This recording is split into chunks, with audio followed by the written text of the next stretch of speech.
Has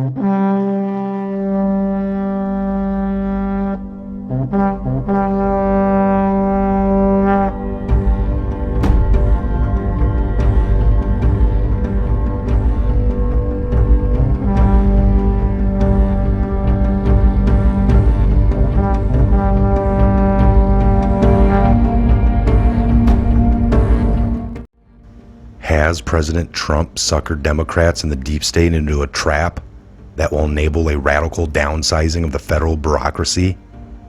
In only 4 more days of the already longest government shutdown in history, 26 days and counting as of today, a heretofore obscure threshold will be reached, enabling permanent layoffs of bureaucrats furloughed 30 days or more.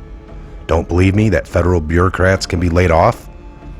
Well, in the bureaucraties of a layoff, it is called a RIF, R-I-F, or a reduction in force. And of course, it comes with a slew of civil service protections.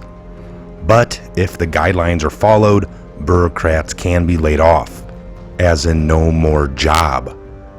A reduction in force is a thoughtful and systematic elimination of positions. For all practical purposes, a government RIF, RIF, reduction in force, it is the same as a layoff. Organizations must stick to the predetermined criteria when sorting out what happens to each employee. They must communicate with employees on how and why decisions are made. In deciding who stays and who goes, federal agencies must take 4 factors into account. 1. Tenure. 2. Veteran status. 3. Total federal civilian and military service time. 4. Performance. Agencies cannot use RIF procedures to fire bad employees.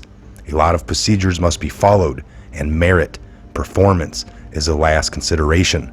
But based on the criteria above, employees already furloughed can be laid off once they have been furloughed for 30 days or 22 work days. When agencies furlough employees for more than 30 calendar days or 22 discontinuous work days, they must use the RIF procedures. An employee can be terminated or moved into an available position.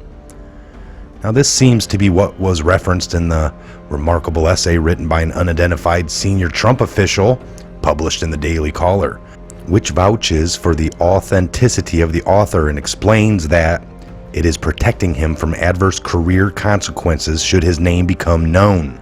I strongly recommend reading the whole article. I will be doing a video on that tomorrow. Now, the purported senior official makes the case that the devotion to the process eats up most of the time of the federal bureaucrats and is also used by enemies of the President Trump's initiatives to stymie the legitimate orders issued by his senior officials. Now, on the average day, roughly 15% of the employees around me are exceptionally patriots serving their country. I wish I could give competitive salaries to them and no one else, but 80% feel no pressure to produce results. If they don't feel like doing what they are told, they don't. Why would they? We can't fire them. They avoid attention, plan their weekend, schedule vacation, their second jobs, their next position. Some do this in the same position for more than a decade.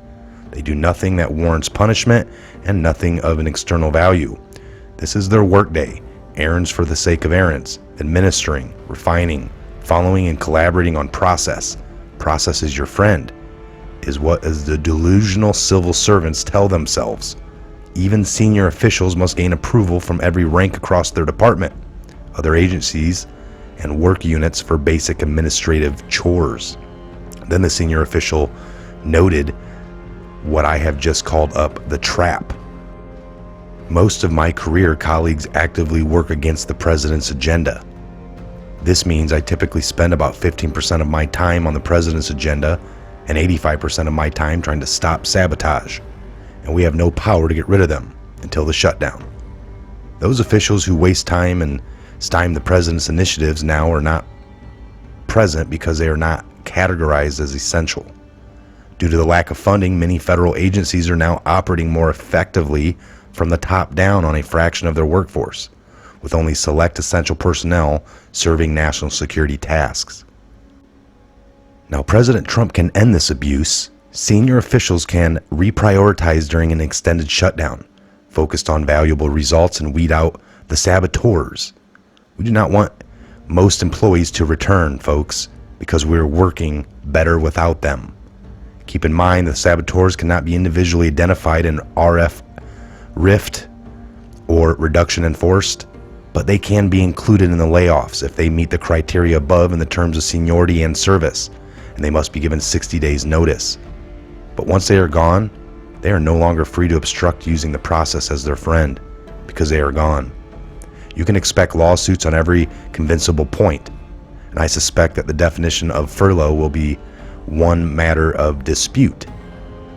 Now, if this was the plan all along, it would explain why President Trump kind of tricked Chuck and Nancy in his televised meeting with them last year, boasting that he would claim credit for the shutdown. How could they resist a prolonged shutdown when he made it so easy to blame him? Now, President Trump has proven that he is a disruptor who changes the framework of thinking on major issues by refusing to accept the givens, the assumptions of how things have always been and always been done, and therefore always must be done. Business as usual. So who is this senior official that wrote that letter? I'm going to be looking into it before I do a video tomorrow, but I don't know. But I think Stephen Miller is the sort of blood thinker who might volunteer to telegraph the strategy just at this point, 4 days before the deadline. Give Chuck and Nancy something to think about and probably reject as unthinkable. Then they can't complain that they weren't warned once the trap has been sprung. Such a mass reduction in force would be the Trump version of a Ronald Reagan firing the air traffic controllers. The air traffic controllers, if we all remember that, when they went on an illegal strike in 1981. That was completely unexpected by his enemies, and it was highly criticized, but it was successful. Among other benefits, it taught the leaders of the USSR that Ronald Reagan was a man whose threats cannot be dismissed as mere rhetoric. If you think that the Xi Jinping, Kim Jong-un, Angela Merkel, and other foreign leaders would not draw some conclusion from a massive reduction in force, then you're kidding yourself. My theory may be completely wrong, but I pray that it is not. Folks, thanks for stopping by. Please subscribe. This is Michael. God bless. Godspeed to each and every one of you worldwide. Where we go one, we go all. The government will not reopen until the swamp is drained.